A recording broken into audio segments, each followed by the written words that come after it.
And we've never pulled the trigger on him because we've believed that Kuzma could be that third guy or fourth guy even. And now it's to the point like, yo, could somebody get them back on the phone? Yeah. And say, you want to trade Kuzma's number 0 for Dame Lillard's number 0? Oh, yeah. In a dream world, wake me up, man. That would be amazing. Of course, I'd love to have Dame Dollar on the team, dude. Dude, I would not doubt us having a title if he was a Laker.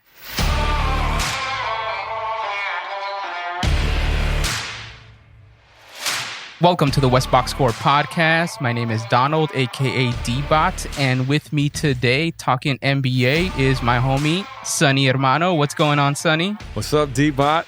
Man, Yo. NBA. That's where it's at. Postseason NBA, man. It's a different animal. Right now, we're taping minutes away from the Clippers winning against the Dallas Mavericks and moving on to the second round, which obviously we were not expecting, but congrats to Clippers Nation. That's a really big win. Clipper Pablo was supposed to join us, but I was told that he's prepping the float for their Western Conference Finals appearance that's on the cusp of happening here. So. Yeah, he was. He said he'd be down maybe talk second round. Let's see what's up with that. But yeah, man, Pablo, we miss you, man. We'd love to have gotten your thoughts. But yeah, Clippers won it, 126-111. Sonny, what did you think of this Game 7 to begin with? I thought the first 2.5 quarters were amazing. I thought it was, what a game. Like, offensively, just, it had everything. It had Kawhi balling out in the first quarter, Luka balling out in the first half, PG filling in the blanks in the second quarter and third-ish. And then the bench just kind of took over, man, for the Clippers. It was a wrap. They just went on that, what was it, 24-4 run or something like that? Yeah, that was insane. In the third, and there was no looking back, man. So all in all, it was a great game. Anticlimactic in the way it ended. For, like I said, the way the first 2.5 quarters started off. But it's crazy, man. I can't wait to get your thoughts on it, big picture. But what did you think? How did you view this game? Yeah, this Game 7, man. I kind of felt like to me, I was still very 50-50 as who was going to win it and move on. I did not. I kind of felt like it was going to be a lot closer and that it was just going to be very contentious. But I think you kind of felt, especially start of the second half, that the Mavs just fell apart. And that was, like you said, like... not the start of the second half, man. The start of the second half, they went on a run that they actually... Because I think they went into the half... Oh, that's right. Down like 6 or 7. 6 or 7, yeah. And then they were up. They went on a run and they were up like 7 points or 5 that's points. Right. That's right. Yeah. And then in the second half of that third quarter is where the Clippers kind of turned it around. Exactly. And yeah, man, like you said, like Kawhi Leonard, I think to me, Kawhi Leonard, for as much as people feel like, like he's not a leader and whatnot, it kind of showed that he can step it up. It's kind of a bummer to see that it has to be a Game 6 and a Game 7, because even Game 6, he kind of closed it out for them. And it just felt to me like, man, like this is why you pay Kawhi Leonard, I guess. And I mean, props to him. Obviously, he's very stoic, shows no emotion, just kind of very like it's just kind of what I have to do. But it made me think like, wow, like I guess, a lot of Clipper fans do feel like, like Kawhi's not the problem. He's never been the problem. It's been mostly the rest of the team and whatnot. But you know what? Like you said, the bench came in. Terrence Mann, Rajon Rondo, definitely were big playoff Rondo. Rondo. We try to tell Clipper Pablo, man. Playoff Rondo, he's gonna help. He is. He definitely helped, man. And I thought that was great. But I was. To me, it was insane to see like how when they started rallying, especially in that fourth quarter where they were already basically taking the sword out to D-head. The Mavericks. Reggie Jackson making threes from like a bit far away. I was like, man, what's going on? But you could tell they were feeling it. They were definitely feeling it. They knew the game swung their way and they were going to run away with it. And man, but again, I don't know what to say much about Paul George. I feel like he was in and out. He had like 0 points in the first quarter. I think by the first half, he probably had like 11. Probably not what you want your star player to have, but either way, like you said, the bench stepped up. They definitely helped. Rondo, Man, Batum, everyone just stepped in and did their part. On the Mavericks side, though, I kind of just felt they wasted a lot of time chucking threes that were not going in. And I know that that's what worked in the first 2 games. You know, that's how they were routing them. Yeah. But I don't know. I find it fascinating. You know, when we spoke 2 weeks ago, was it 2 weeks ago now? Yeah, that we spoke with Clipper Pablo and we were previewing all of the playoffs, but really more specifically this Clippers Mavericks series and obviously the Lakers Suns, which we'll get into next, I'm sure. Yeah. How in the short 2 weeks, like everything got flipped on its head. Yeah. Just the way the Lakers Suns series started, it was like, oh, this is a wrap. Lakers moving on to the next round. Against the Nuggets or Blazers, because we still don't know how that one was going to play out. And then the Clippers, it was like, oh, this is a wrap.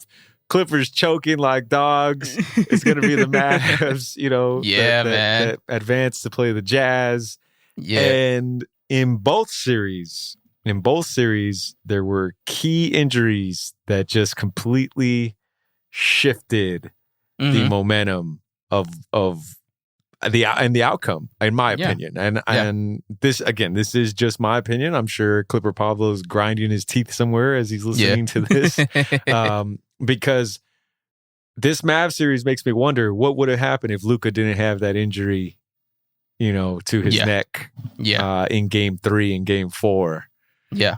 Even though he played great from game 4-ish and on, even though he was playing injured, it's like they had all the momentum. Who knows if he comes out like gangbusters like he did in the first 2 games. Game 3 puts up Dallas in a 3-0. He puts the Clippers in a 3-0 hole. And I think we're having a completely different discussion right now if that happens. But injuries are a part of the game, as we learned with our Lake show, unfortunately. D-Bot? Yeah, man. I mean, again, like you said, definitely Luka getting hurt exposed the Mavericks a little bit, and I think that definitely swung the whole series. I think the only thing that was a bit of a bummer for the Clippers was just, I think, game 4-5, where it felt like with the hurt Doncic, you could have put him away, but you didn't, and then they went to a game 6, and it was very do or die for the Clippers. Once the series was tied 2-2 and it basically became best of 3, I think a lot of people felt the Clippers were not going to be able to pull it off because Doncic, with the banged up shoulder or his neck injury that he had, was still putting up numbers and was still a problem. And unfortunately, I think overall, like you said, the series, like one player getting hurt and then the other team having a full healthy team, eventually that's the team that has the best outcome, similar to the Lakers. You know, for the Lakers, it was a lot worse. It just felt it was a lot more telling with the Lakers. But Lakers is slightly different story, which we'll get to right now. But with the Doncic thing, and I'm not making excuses for why the Mavs lost Game 7, because I do feel like Doncic at least was healthier than he was in games 3 and 4. He just went cold in the second half. He did in this game, and credit to the Clippers defense, and and that's just what happens when your superstars don't deliver. Yeah, exactly. It's a lot to ask the role players. It's happened, but you can't always count on it, to happen where the role players will step up and fill in the blanks. Yeah, the first 2 games, it was definitely like Doncic driving it in, creating shots, and then swinging it to Finney-Smith or Hardaway Jr. for like threes, and they were just all going in. It was very money. And then in this game, it felt like they were trying to keep doing the same thing. But I think at this point, game 7, the Clippers defense just figured out, this is how they do things. So they figured out how to move with that rhythm that was basically disrupting the shot rotation for the Mavericks. Like all of a sudden, threes were not going in. Yeah. And they were being contested. And I think they were getting more physical. The fact that they were full court pressing Luka today from the jump with Batum picking him up from the inbounds play was, to me, telling of the shift in the strategy that the Clippers employed that I thought actually worked. In the first half, again, he was still kind of going off, but they stuck with their game plan. And in the second half, he was not forcing some shots, but I think he felt the weight of, if I don't do this, we're not going to win. Yeah. And so he tried, and some of those shots were not falling in the second half. And then the Clippers bench did their thing, as we've talked about, and that was a wrap. Yeah. Game over. I know, exactly. And then I think the same thing with Ty Lue, just finally figuring out the rotations.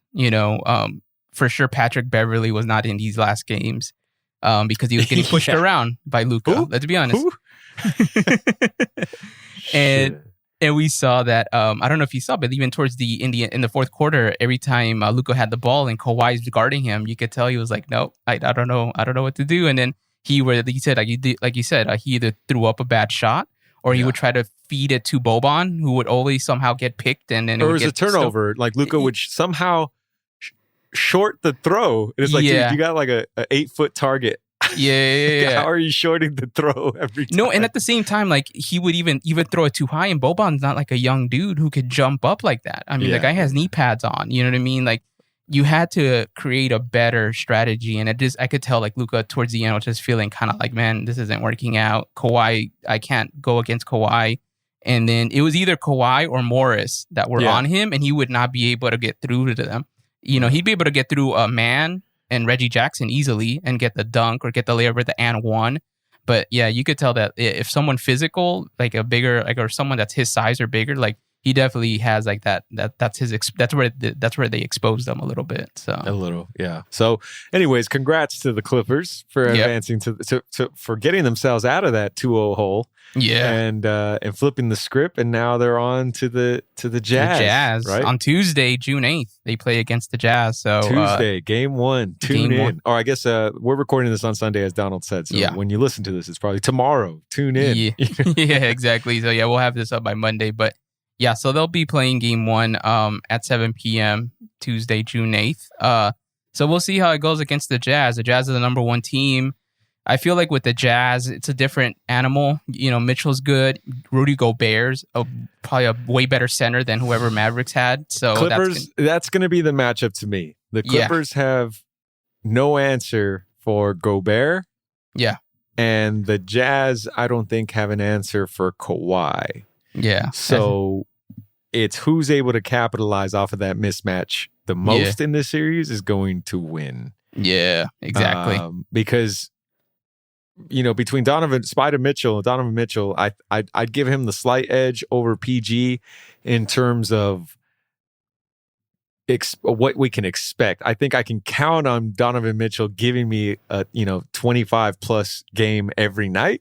Yeah. Whereas with PG, he can give you a 40-point game one night and then like a 20 or 18-point game the next night, and you just don't know what that's gonna mean for the Clippers. So Yeah, it's definitely safe to say that Game 6 and 7 was Kawhi pretty much taking over the series to finish off the Mavericks. So it's one of those, can he do that again against the Jazz? Because you can't. For me, I wouldn't be able to trust Paul George to be that guy. Maybe I might be surprised, but as of what we're seeing so far, it doesn't look like he's that guy that's going to do it. But I think just for the Jazz overall, this whole playoff series has been really weird, and we're going to get to the Lakers soon. But, just seeing Trae Young take out the Sixers today and then beating the Knicks. And then you're seeing... I'm not surprised about that Knicks thing. Again, I know you sang their praises about the Knicks, but I did tell you I felt like the Knicks were a little bit of pretenders in the sense where it's like that overall, Hawks thing, I saw that coming a mile away. No, for sure. And the Hawks definitely have shooters. It shows. But, the Bucks-Nets series is pretty interesting. This upcoming... Nuggets versus the Suns series is going to be good too, but it just kind of feels like right now there's like a turning corner of this young talent in the NBA coming up and now really being the stars of the playoffs.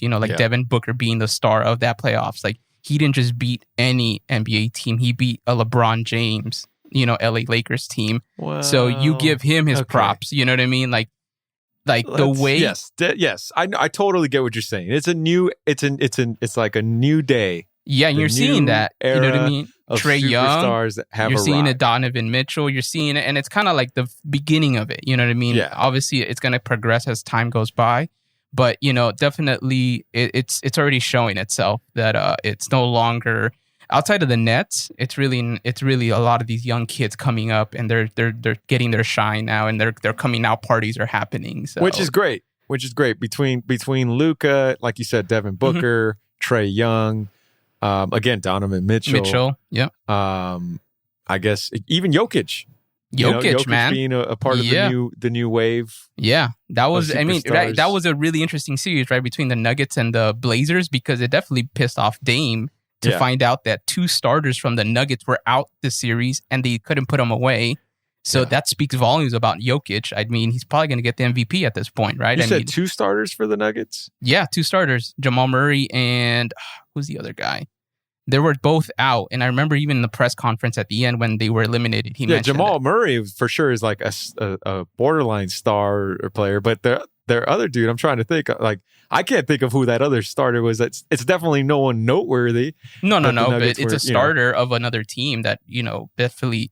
I mean, it still counts. You know what I mean? So it's just one of those things where like it showed that like he was just kind of pissed that like it feels like they were out 2 guys. And they didn't put them away. Similar to the way the Bucks probably were pissed at game 1 that, Harden goes out the game and they still couldn't put away the Nets. So that speaks to the Nets superstar death. And then now we can pivot to our beloved Lakers and the glaring weaknesses, and we can dissect what went wrong exactly with our Lakers and how do we fix it, right? Or are we pretending to be GMs of this team?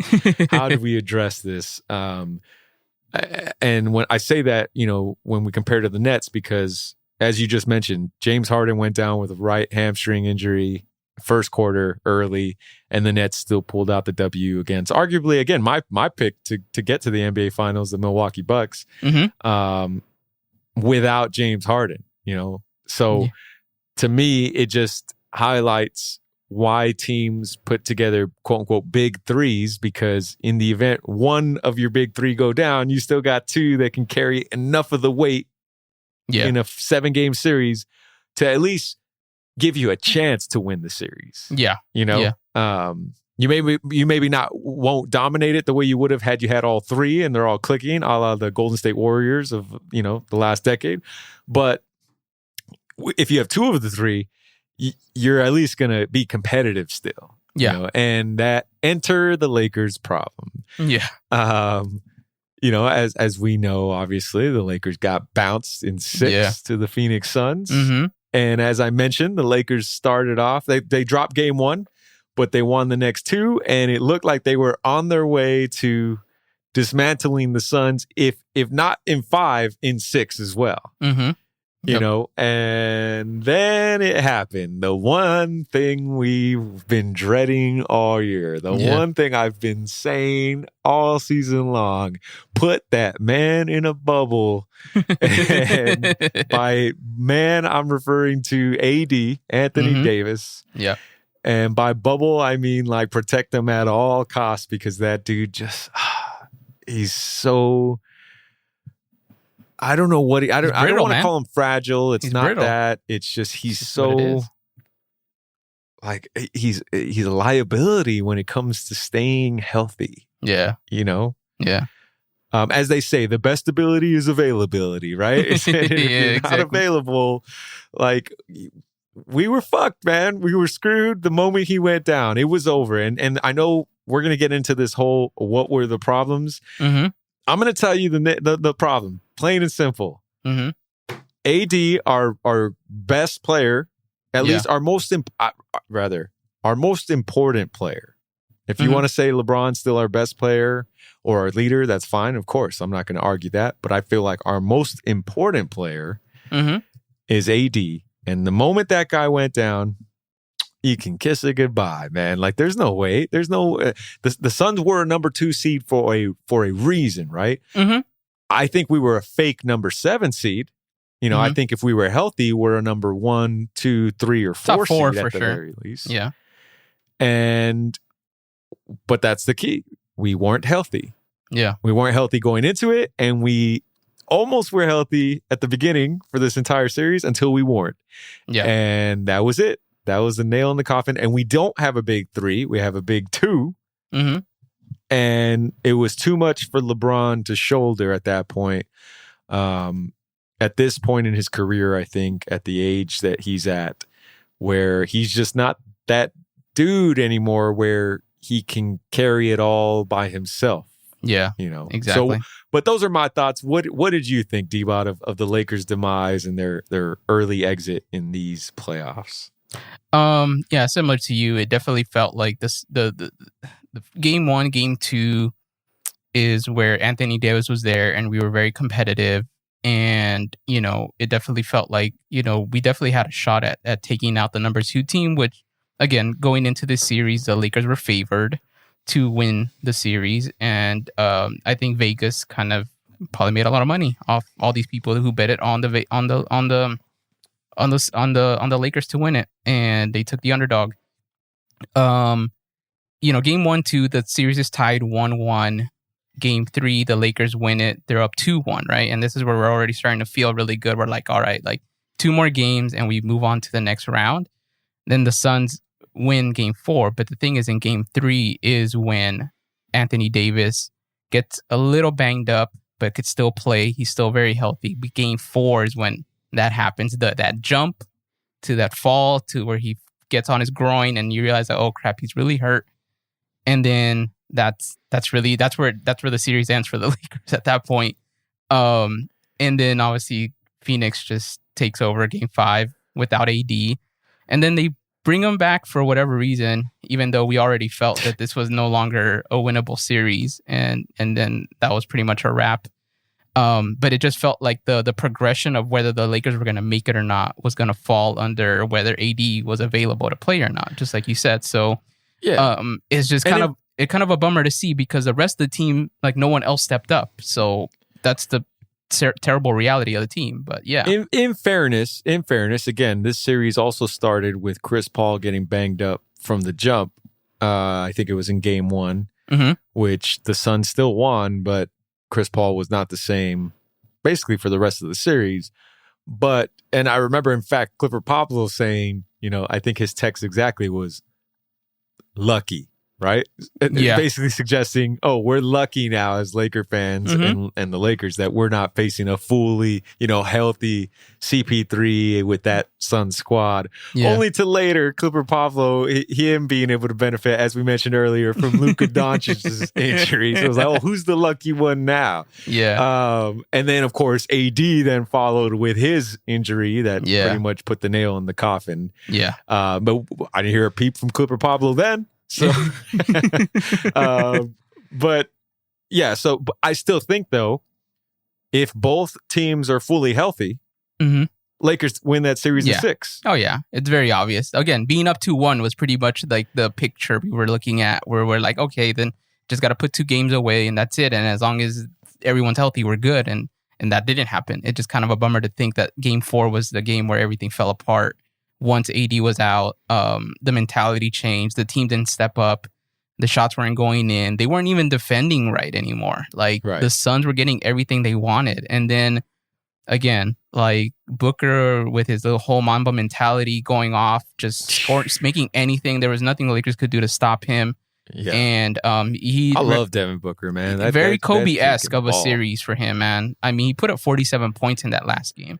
Yeah. You know what I mean? Like, he wasn't one to be like, oh, we already in the lead, let's take it easy on them. No, you did what Kobe would do to any other team, which is you step on them even harder and you make it look like that. And the thing is that, like, again, the whole narrative with it being a LeBron team and all that stuff. And to me, it's like whatever. Like, I do understand that LeBron's already at his age where he's on his final years and he just needs a team that can help him kind of stay afloat. I mean, that last game, they were down like 20 something points, and then they finally were able to get within like 10 or 13. And I was like, well, at least they're putting up a fight before the season ends, because you can't have another what game 5 was, where they were getting killed by 30. That was just embarrassing. It seems to happen, and maybe this is biased, but it seems to happen to the Lakers more than any other franchise that I can think of. That when we're getting bounced in the playoffs, we don't just get bounced. We get waxed off the floor. Yeah. Like, I'm talking about go back to the finals, or the end of the back-to-back run with Gasol and the Lakers, where I think it was the Thunder that finally just took it to the next level. That was the year they went to the finals against the Heat's Big 3. The Thunder just smacked us in that series. Like, we were the back-to-back champs, and until we weren't. They came and it wasn't even close. It's not like we lost on a buzzer beater or like, last minute. No, the game was over like by halftime, it's like that kind of thing. Same thing going back before that. The year we played the Celtics in the finals when they got their title with their big three, it was like, oh, game 6 is in Boston. And it's like, if we just win this one, we force a 7. Nope. That game was over after the first quarter. Yeah. Waxed us off the floor. Like, didn't even put up a fight. You go back before then, same thing. The Mavericks, the year they won it, and they knocked out the Lakers, and that was the whole Andrew Bynum, JJ Barea thing. Yeah. First or second quarter, they waxed us off the floor, dude. Like, it was never close from that moment on. Pheonix Suns against Kobe Bryant and the Smush Parkers, right? Kobe Bryant hits that epic game-winning shot that's like in game 4. We're up 3-1 in that series. It's close. We could have won one other game. Game 7, Kobe decides to not fucking shoot anymore for some stupid reason in that game. And it's never close. The Suns just, the whole crowd is celebrating from start to finish. Yeah. Before that, Pistons, Lakers. The last legs of Kobe and Shaq together as a team with Malone being injured, Gary Payton there. We're hanging on. And what happens in the game the series clinching win? The Pistons wax us off the floor, dude, from like start to finish. So when I say that this is like in the Lakers DNA, and it goes back further than that, by the way, go back and look at the 80s Lakers and those Magics. The Bulls did the same thing to the Lakers and the Celtics and the Pistons. We don't lose close games when we lose. No. And it's so weird to me that this franchise has a history of that. Like when a window closes, it gets shut in our face. It's like it's not like so close, you're 1 piece or 2 pieces away. I mean the Lakers Celtics, Kobe's Lakers Celtics being kind of the exception because they did bounce right back the next year. Yeah. And I'm hoping that this Lakers team can replicate that a little bit, where it's like you won the title, then you were kind of injured and banged up, and now you're just a piece or 2 away from retooling to get back there next year. So we'll see which Laker version this is going to be, but it's interesting to me, man. No, of course. I think for the most part in the post game or the exit interviews, AD definitely felt like, I think having a full off season is going to definitely help me. And then LeBron too, saying that definitely having a full off season is going to help me, because he said that his ankle still was a little not 100% either. So again, I know that everyone's always hurt in the playoffs. You either play through it or you're fully injured and you can't. But for the most part, it felt like LeBron was really just saying, hey, man, I'm going to enjoy Space Jam in the summertime, not doing the Olympics, and having a full off season off should help me out and we should be able to bounce back. And I think that's the hope. I wanted to talk to you about, outside of LeBron and AD, who we already know just have to be basically on their own rehab or whatever they need to do, physical therapy. No. AD does not have to be on his own rehab. Fuck that shit. AD needs a whole new team, like but people that's that what are I'm really saying. Gonna have him. That's what I'm saying. That's what I'm trying to get to. Outside of those 2 guys who basically just have to recover from what they went through, looking at the rest of the roster. No. I mean, AD needs a whole team of physical trainers is what I'm saying. Not a team. Forget the Laker team itself. Then. I'm talking about AD needs a new team of physical trainers and people who know how to take care of his body. He needs because whatever it's been has not worked for his career. He needs a whole new staff. He needs some TB12 type of thing happening to him. He needs some Tom Brady-esque of whatever Tom Brady does. He needs to stop messing around with this Joshua Fabia characters in the UFC. Go Google Joshua Fabia. You'll know what I'm talking about. I know Alex will know what I'm talking about. And he needs TB12. That's a little excessive, but he needs something. Like I said, he needs to do what Kobe did that one year. Go to Germany. Go spin your blood. Whatever it is that Kobe did in his knee that one time. Go get the best doctors. Whatever, man. Like, you need to get your shit right, because you can't be, as Chuck calls them, street clothes. Yeah. I call them AIL now. ail. Big Anthony injury list Davis. Like he's ailed. Day to day. Yeah, but he can't be that. He's still too young to be that. And he's had this history in his career. Yeah.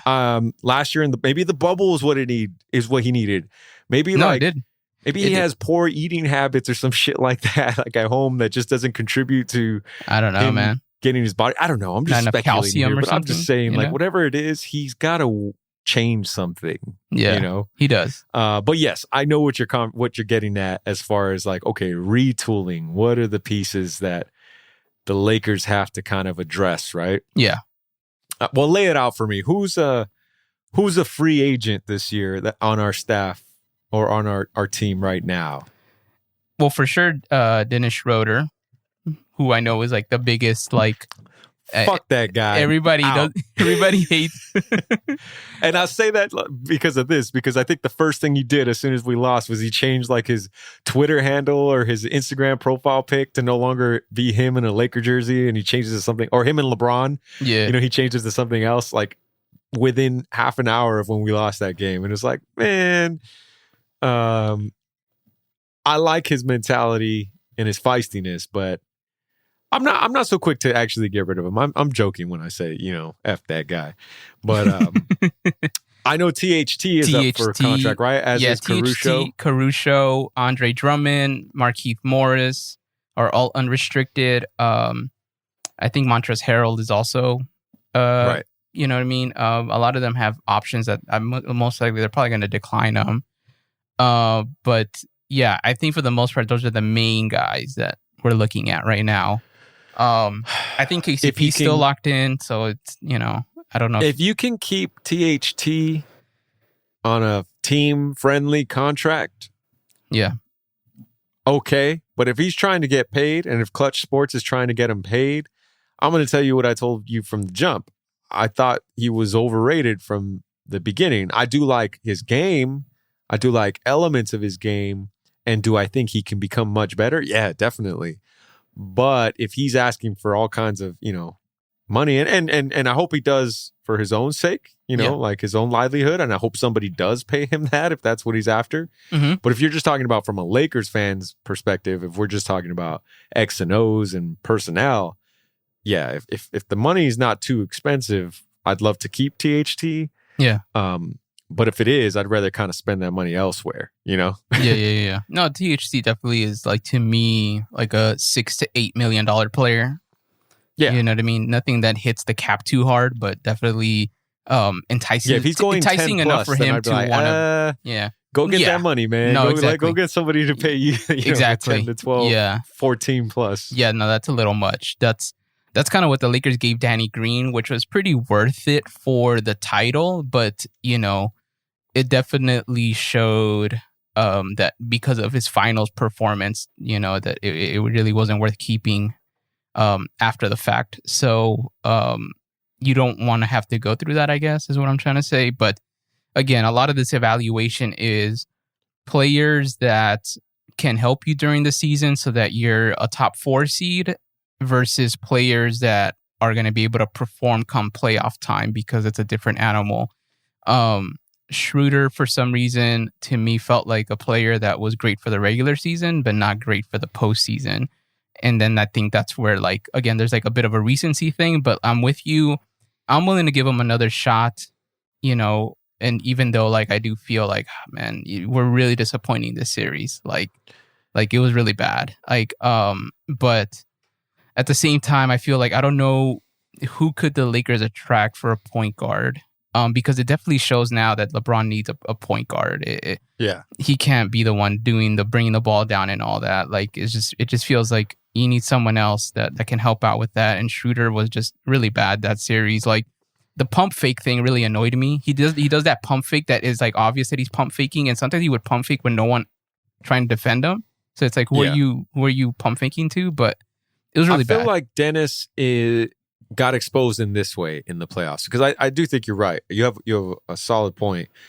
I think he got exposed in the sense that in the playoffs, he proved that he's the reason why he's been a 6 man the whole time. Of course. Because if he comes off the bench I love Schroeder, like to run backup point, essentially. Yeah. And even at times, running point with LeBron in there, or I think he's perfect.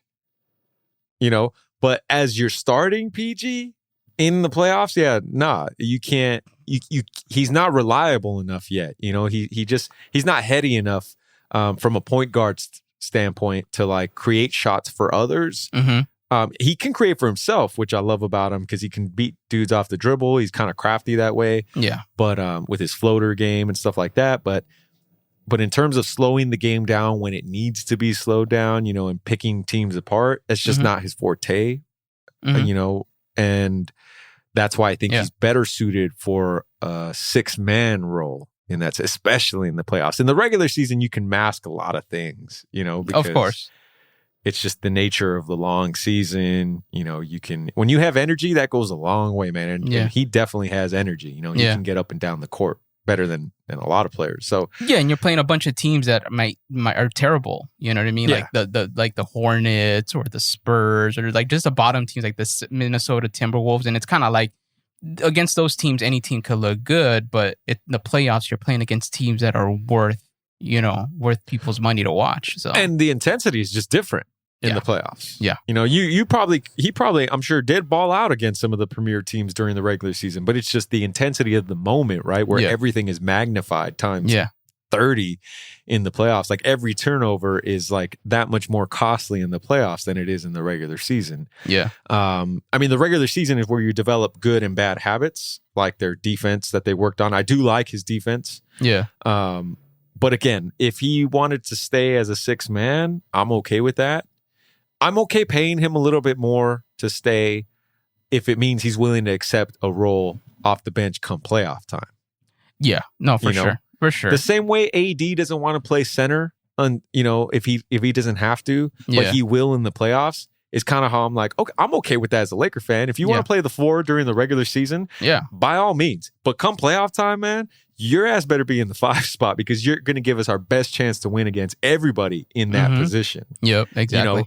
Dennis Schroeder, same thing. If you want to start during the regular season or get a lot of minutes during the regular season, fine. Let him have it. Like, find a PG that he can do that. And this is why I like Kyle Lowry, and we'll talk about this because Kyle Lowry is older in age, so I'm sure if you want to preserve Kyle Lowry's minutes for come playoff time, it would help to have somebody like a Dennis Schroeder, that can take the weight off of him during the regular season, the mileage, but yet come playoff time, this is why playoff Rondo was essential. Yeah.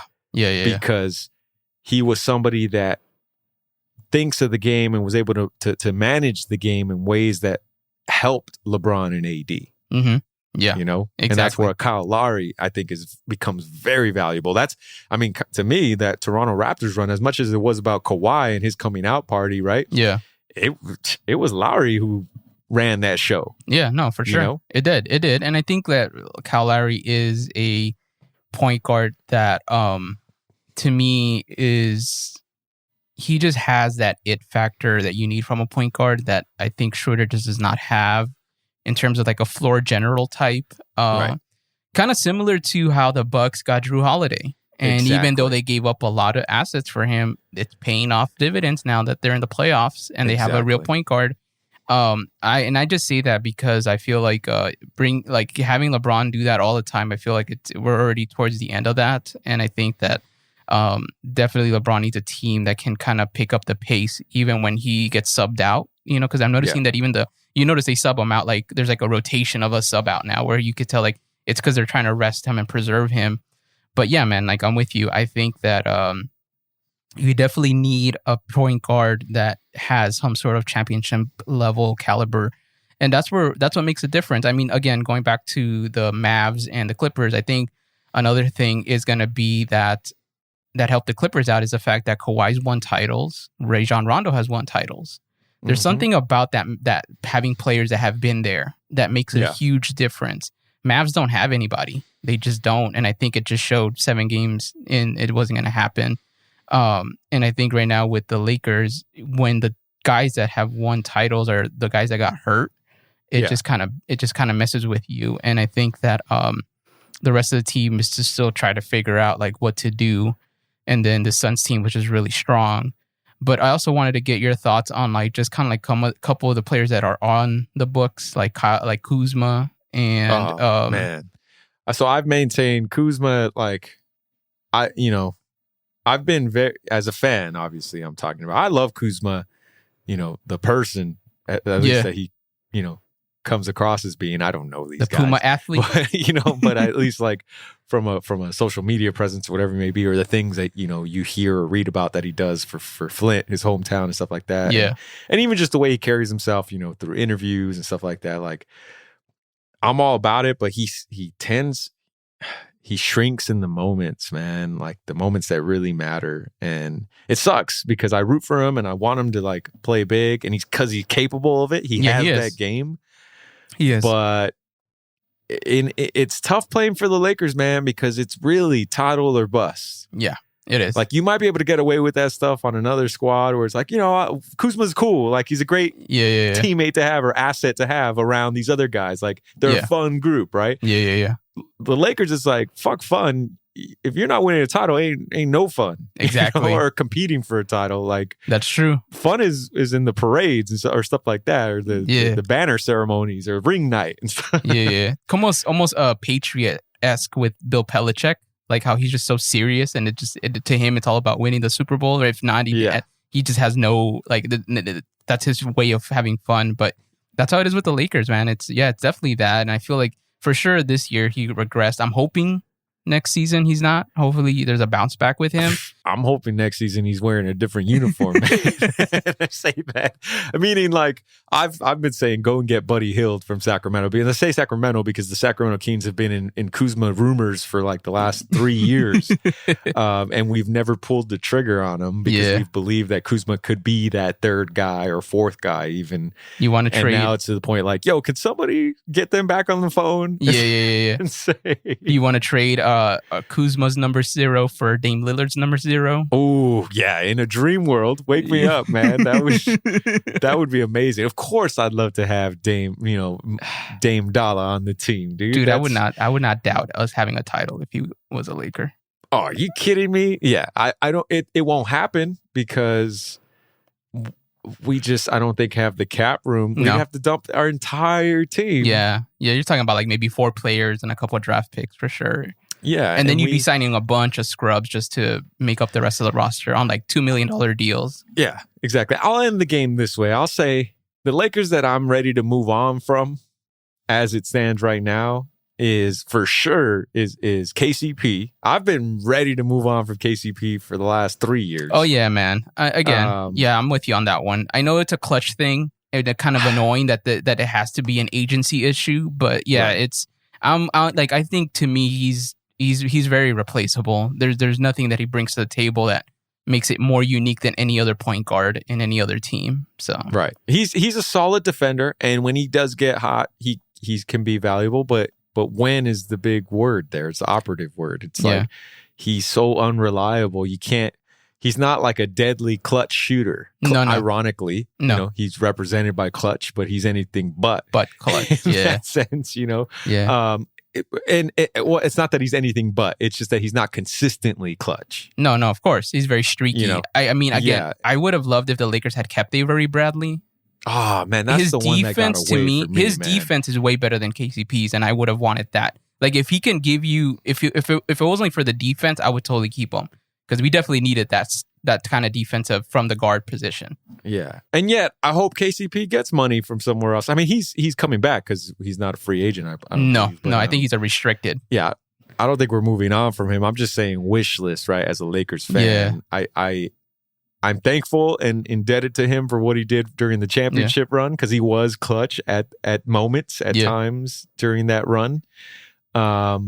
Especially against the Heat in a few occasions, which was great to see. I'm happy for it. But it was just frustrating because the dude just went through the experience of winning a ring, right? And a title with these guys. Yeah. And yet flash forward to this series against the Suns where he was having a brutal shooting night. And you could tell now he no longer wanted to shoot open shots. No. And LeBron had to smack him in the chest and be like, you need to keep shooting. I want you to keep shooting when you're open. It's like, if you've won a title and you know what that's like you don't need somebody being in your head like that. No.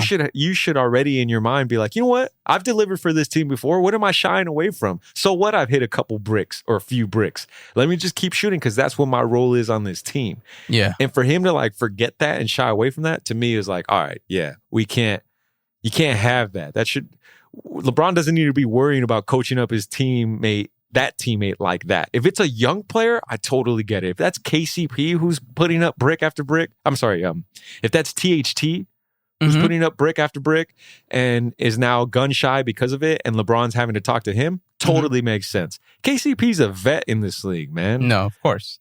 You know, like you shouldn't have to be coached up. Yeah.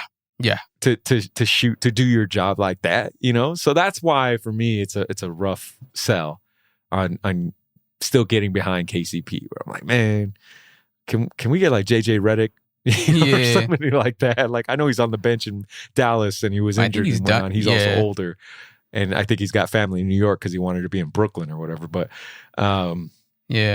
but players like that. Yeah. So like final thing before we do like final thoughts and wrap up. What about center position? I know you said AD to play center for playoffs, and I totally agree with you. I think that's probably the best like thing to do, but obviously we're going to need a couple centers to really carry us through the regular season.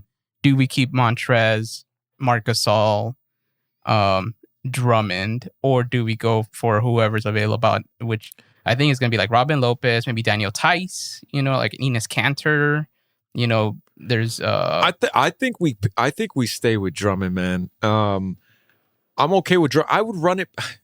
All that I just said about KCP and I didn't even mention Montrez because I like Montrez. I don't think he got a fair shot or shake in that Sun series. I think we could have used him a whole lot more than Vogel obviously thought we could have. Yeah. But all I would say is I'd run it back with this whole team except for the fact that we need a floor general, right? So you lost Rondo. You lost Avery Bradley. Avery Bradley's not a floor general, but there needs to be a veteran guard that we have to bring in that can be that floor general for LeBron and AD. Like you said, like Holiday is to the Bucks. And I feel like I'd be happy and excited about our chances next season with that. If we had the exact same team except for that one piece. Yeah, I think the only guys that I would love to have wish they had stepped up more, because this is why we got them for, was Wes Matthews. Because that's the thing is we didn't have no shooting. And going into like game 4, 5, 6, I knew like it was like we have no shooting. Like it doesn't matter how great we are defensively, we can't make buckets on the other end unless we're driving it in, and none of our guys were trying to drive it in. Right. And the Suns were packing the paint. But that highlights the guard part of it. That's the thing. Because I think if you find the right guard who finds Wes Matthews in the spots that he likes to be in, I think you see a better Wes Matthews. Yeah, exactly. You know, so it's a ripple effect. Wes Matthews looked like garbage at times because there was no guard who was consistently like finding him in his spots. Yeah, exactly. He's not. And some of the times he was missing wide open shots. That was frustrating too. But that's going to happen. And it's a make or miss league, you know. Yeah. And I still wouldn't mind keeping Markieff Morris just because he's a tough dude. You know, me too. I like his attitude. I like that he's Keith, tough, man. He's really cool. But yeah, I mean, for the most part, it feels like their biggest hole to me is just the guards. Just get a really good backcourt. You know what I mean? Again, Kyle Lowry, if he's out there, try to figure out if there's something you could do about getting that guy. DeRozan. Or DeRozan. Yes, DeRozan's another guy. Like somebody like that. Yeah. That's just like... Exactly. Not Russell Westbrook. No thanks. I wouldn't mind Westbrook. Russ. I love the UCLA I wouldn't mind connection. Westbrook. I would not hate it. No, I would. I would not crazy love it, but I wouldn't hate it either. But Russ, again, maybe 5 years ago, I would have loved it. You know, I mean, I like what he did with the Wizards in terms of like really fighting for that, you know, last seed. You can't win in the playoffs with like that though. It's great in the regular season, and the tenacity is great, but like you can't. Again, when we're talking about like heady players, like dudes who can slow the game down. Oh yeah, he's not that guy. Teams apart. That's not part of his game. He's intense. He's too intense for his own good sometimes. But yeah, for sure. You know? Yeah, no, but that's what I said. I think Kyle Lowry. I think DeRozan. Yeah, definitely someone that. Again, Rondo-esque is what we're looking for.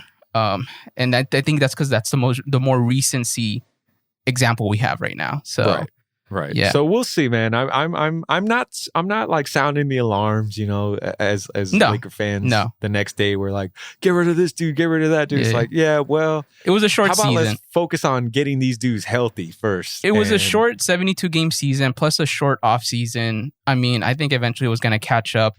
Plus the fact that like, was there ever going to be a 7 seed beating a 2 seed? I mean, there's just a lot that kind of were like things that were showing you that the Lakers were just it wasn't gonna work out. And the only thing that would have turned all that around was a healthy AD and a healthy LeBron. Right. And that's pretty much it. Yep, exactly. Don't overthink it, guys. Yeah, exactly. Don't overthink it. Enjoy the rest of the NBA playoffs, and we'll see what happens. But that's gonna do it for us today. We will be coming back later this week. Alex and I wanted to talk about the Dodgers. We wanted to talk about I don't know what else there is out there, but there is no MLS because they're on a national break for the next 3 weeks, so we won't be talking UFC. There's a big fight night coming up, so maybe Alex can preview that. Yeah, that'd be great. Coming up soon on the 12th. Yeah, for sure. But just keep locked to the feeds, and you'll see another episode drop this week. So until next episode, guys, later. Peace.